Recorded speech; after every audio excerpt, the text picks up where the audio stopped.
ദൈവത്തിൻ്റെ അതിപരിശുദ്ധമായിരിക്കുന്ന നാമത്തിന് മഹത്വമുണ്ടാകുവാൻ ഇടയാകട്ടെ.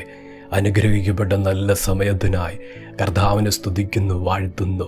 വചനം കേൾക്കുന്ന ദൈവമക്കൾക്കായിട്ട് സ്തോത്രം ചെയ്യുന്നു. യേശു ക്രിസ്തുവിൻ്റെ നിസ്തുല്യമായ നാമത്തിൽ സ്നേഹവന്ദനത്തെ അറിയിച്ചുകൊണ്ട് ഇന്ന് ദൈവത്തിൻ്റെ തിരുവെടുത്ത് പരിശുദ്ധാത്മാവിൻ്റെ ദൂത് യെശയ്യാവിൻ്റെ പുസ്തകം 38 അധ്യായം 7 വാക്യം, യഹോവ താൻ അരുളി ചെയ്ത ഈ കാര്യം നിവർത്തിക്കുമെന്നുള്ളതിന് യഹോവയുടെ പക്കൽ നിന്ന് ഇത് നിനക്കൊരു അടയാളമാകും. നമുക്ക് വളരെ പരിചയമുള്ള ഒരു ദൂത് ആലോചന. ദൈവത്തിൻ്റെ പരിശുദ്ധാത്മാവ് ആഴമായി ഹൃദയത്തിലേക്ക് ഈ ദൂത് പകരുക. ഇത് നിനക്ക് ഒരു അടയാളമാകും. നമ്മുടെ ജീവിതത്തിൽ വിഷയങ്ങൾ നടക്കുവോ, വിഷയത്തിനൊരു മറുപടിയുണ്ടോ, ദൈവം ആ പ്രശ്നത്തിന് പരിഹാരം വരുത്തുവോ, ഇപ്രകാരമുള്ള ആകുലതകൾ ഹൃദയത്തിൽ വരാറുണ്ട്, നിരാശകൾ ജീവിതത്തിൽ വരാറുണ്ട്. എന്നാൽ ഇന്ന് ദൈവത്തിൻ്റെ ദൂത് ഒരടയാളം, അത് നടക്കും എന്നുള്ളതിന് ഒരടയാളം. ദൈവം അരുളി ചെയ്ത കാര്യം നിവർത്തിയാകും. ദൈവം അരുളി ചെയ്ത കാര്യം ദൈവം തന്നെ നിവർത്തിയാക്കും. ദൈവത്തിൻ്റെ അരുളപ്പാട്, ദൈവത്തിൻ്റെ ആലോചനയുള്ള കുടുംബമാണ് എൻ്റെ കുടുംബം എന്ന ഒരു സന്തോഷം ഹൃദയത്തിൽ എപ്പോഴും ഉണ്ടാക്കുക ദൈവം ആഗ്രഹിക്കുക.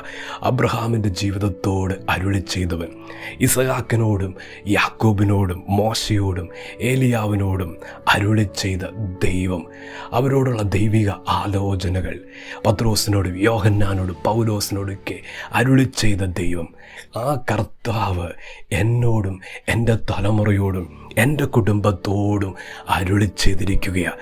ദൈവത്തിൻ്റെ ആലോചനകൾക്ക് ഒരു നാളും മാറ്റമില്ല. ദൈവത്തിൻ്റെ വൈതലേ, ഇന്ന് ദൈവത്തിൻ്റെ ദൂത് ആഴമായി വിശ്വാസത്തിൻ്റെ തലങ്ങൾ തുറക്കപ്പെടുന്ന, ഹൃദയതലങ്ങൾ വിശാലതയിലേക്ക് കടന്നു വരുന്ന ഒരു ദിവസമായി തീരുവാൻ കർത്താവ് ആഗ്രഹിക്കുകയാണ്. ദൈവം അരുളി ചെയ്തിട്ടുണ്ടോ, കർത്താവ് തന്നെ അത് നിവർത്തിയാക്കും. കർത്താവിൻ്റെ പ്രത്യേകത ഇതാ, ദൈവം മുന്നമേ അറിയിക്കുക. ചെയ്യാൻ പോകുന്ന കാര്യം, നിവർത്തിക്കാൻ പോകുന്ന കാര്യം, പ്രവർത്തിക്കാൻ പോകുന്ന കാര്യം എന്തിനു വേണ്ടിയാ?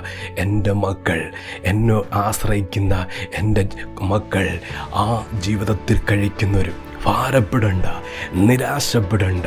അതല്ലേ അതിൻ്റെ അർത്ഥം. ദൈവം മുന്നമേ അറിയിക്കുന്ന ദൈവത്തിൻ്റെ മഹാകരുണയും ദൈവത്തിൻ്റെ മഹാസ്നേഹവും ദൈവത്തിൻ്റെ വൈതലേ പരിശുദ്ധാത്മ പറയുന്നു, ആ ആലോചന നിവർത്തിയാകും. തലമുറയെക്കുറിച്ചുള്ള ദൂത് നിവർത്തിയാകും. ആഴത്തിൽ ദൂത് വിശ്വസിച്ചു, ആഴത്തിൽ ദൂത് ഏറ്റെടുത്തു. കർത്താവ് സഹായിക്കാൻ പോവാ. ഇന്ന് ദൈവത്തിൻ്റെ ശബ്ദം ഇതാ, ഇത് നിനക്ക് ഒരു അടയാളമാകും. ദൈവം വെച്ചിരിക്കുന്ന അടയാളങ്ങൾ നമ്മൾ ചുറ്റും നോക്കിയാൽ ചിലപ്പോൾ ഒന്നും കാണത്തില്ല. സാഹചര്യത്തിൽ നോക്കിയാൽ ഒന്നും ദർശിക്കാനില്ല. എങ്ങനെ സംഭവിക്കും, എപ്രകാരം നടക്കും, ഒന്നും നമുക്ക് ഒരു ചിന്ത പോലും വരുന്നില്ല, ഒരു ദർശനം പോലും വരുന്നില്ല. ഇങ്ങനെ ഒരു അവസ്ഥയിലും സ്ഥിതിയിലായിരിക്കുന്ന ദൈവത്തിൻ്റെ വൈതലേ, ശക്തമായ അടയാളം ദൈവം നമ്മിൽ തന്നെ അത് ദൈവം ഉരുവാക്കിയിട്ടുണ്ട്. പരിശുദ്ധാത്മ ശക്തമായി ദൂത് പറയുന്നു. ദൈവം അരുളി ചെയ്ത ആലോചനയിൽ നാം വിശ്വസിക്കുമ്പോൾ ആ വിശ്വാസം ഒരടയാളമാണ്. അതാ ജീവിതത്തിലെ ഏറ്റവും വലിയ അടയാളം. എൻ്റെ ദൈവത്തിൻ്റെ ശബ്ദത്തെ, എൻ്റെ ദൈവത്തിൻ്റെ അരുളപ്പാടിനെ ഞാൻ വിശ്വസിക്കുന്നുണ്ടോ? എൻ്റെ ഹൃദയം വിശ്വാസത്തിൻ്റെ ആ വലിയൊരു തലത്തിലേക്കാണോ? വലിയൊരു വിശ്വാസം എൻ്റെ ഹൃദയത്തിലുണ്ടോ? നിശ്ചയവാ എൻ്റെ വിഷയത്തിൽ നടക്കും, എൻ്റെ വിഷയത്തിൽ ദൈവകരം നിവർത്തിക്കുമെന്നുള്ളൊരു അടയാളം ഞാൻ ചുറ്റും നോക്കണ്ട, എൻ്റെ ഹൃദയത്തിലേക്ക് നോക്കിയാൽ മതി. ഞാൻ വിശ്വസിക്കുന്നുണ്ടോ? അതൊരു അടയാളമാണ്. ആ വിഷയത്തിനായി ഞാൻ മുട്ടുകുത്തുന്നുണ്ടോ? ആ വിഷയത്തിനായി ഞാൻ പ്രാർത്ഥിക്കുന്നുണ്ടോ? ദൈവസന്നിധി നിലവിളിക്കുന്നുണ്ടോ? ദൈവത്തിൻ്റെ വൈതലേ, അതൊരു അടയാളവാ. നിവൃത്തിയാകാനുള്ളതിൻ്റെ ഒരടയാളവാ എൻ്റെ പ്രാർത്ഥന. ആ വിഷയത്തിനായിട്ടുള്ള പ്രാർത്ഥന, ആ വിഷയത്തിനായി ദൈവസന്നിധിയിൽ ചെലവിടുന്ന സമയങ്ങൾ, അതൊരു അടയാളമാണ്. എൻ്റെ ഹൃദയം നിറഞ്ഞു നിൽക്കുന്ന പ്രത്യാശ അതെൻ്റെ ജീവിതത്തിൽ അടയാളവാ. എൻ്റെ കാത്തിരിപ്പ് ദൈവം പറഞ്ഞ ദൂതുകളുടെ നിവർത്തിക്കു വേണ്ടി സംവത്സരങ്ങളും മാസങ്ങളായി കാത്തിരിക്കുക. ദൈവത്തിൻ്റെ വൈതലേ, ആ കാത്തിരിപ്പ് ഒരടയാളവാ. നിവർത്തിക്കുമെന്നതുള്ള ഒരടയാളം, അതിൻ്റെ പൂർത്തീകരണം ജീവിതത്തിൻ്റെ തലങ്ങളിലുണ്ട് എന്ന് നിശ്ചയിക്കുക. അമ്മേ, ചുറ്റും നോക്കിയ ഒരുപക്ഷെ കാണത്തില്ല. ഞാൻ കാത്തിരിക്കുന്നുണ്ടോ? ആ വിഷയത്തിന്മേൽ എൻ്റെ ദൈവത്തിൻ്റെ പ്രവൃത്തിയുണ്ട്. ആ വിഷയത്തിനായി ധാരധാരയായി ഒഴുകുന്ന കണ്ണുനീര് ദൈവത്തിൻ്റെ വൈതലേ, അതുപോലും അടയാളവാ. ഇന്ന് ദൈവത്തിൻ്റെ ശബ്ദവിധ എൻ്റെ ഹൃദയത്തിലും എൻ്റെ ജീവിതത്തിൽ തന്നെ ചില അടയാളങ്ങൾ പ്രകടമാക്കിക്കൊണ്ടിരിക്കുക.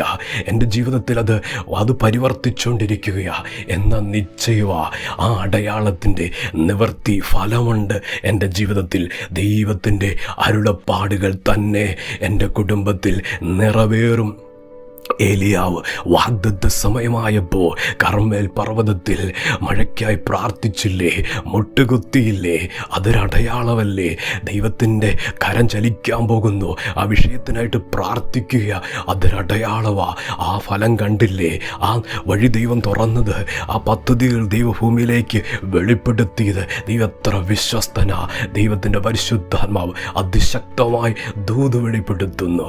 ദൈവത്തിൻ്റെ വൈതലേ, എൻ്റെ ഹൃദയത്തിലുണ്ട് ദൈവം വെച്ചിരിക്കുന്ന അടയാളം.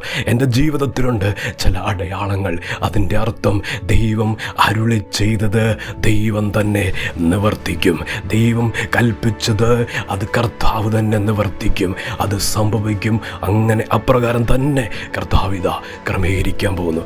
ദൈവം അരുളി ചെയ്തിട്ടുണ്ടോ? ദൈവത്തിൻ്റെ വൈതലേ, സന്തോഷിക്കാൻ വകയുണ്ട്. കാരണം അത് ദൈവം തന്നെ നിവർത്തിയാക്കും. കർത്താവ് സഹായിക്കുക. നമുക്ക് പ്രാർത്ഥിക്കാം. സ്നേഹവാനായ ദൈവമേ, സ്വർഗ്ഗപിതാവേ, ഇന്ന് കേൾപ്പിച്ച ദൂതനായി സ്തോത്രം, ആലോചനയ്ക്ക് സ്തോത്രം. ജനത്തെ സഹായിക്കണം. അവരുടെ അവസ്ഥയെ സാഹചര്യം കണ്ടവൻ കർത്താവ് വേഗത്തിൽ ഒരത്ഭുതം, വേഗത്തിൽ അടയാളങ്ങളുടെ ഫലം, പ്രതിഫലം ദൈവമേ ഈ ദിവസങ്ങളിൽ സ്വർഗം വെളിപ്പെടുത്തി മാനിക്കുവാനായി പ്രാർത്ഥിക്കുന്നു. കർത്താവ് അങ്ങനെ ചെയ്യുന്നതിനായി സ്തോത്രം. പ്രാർത്ഥന കേട്ടതിന് നന്ദി. യേശുവിൻ്റെ നാമത്തിൽ തന്നെ ആമേൻ.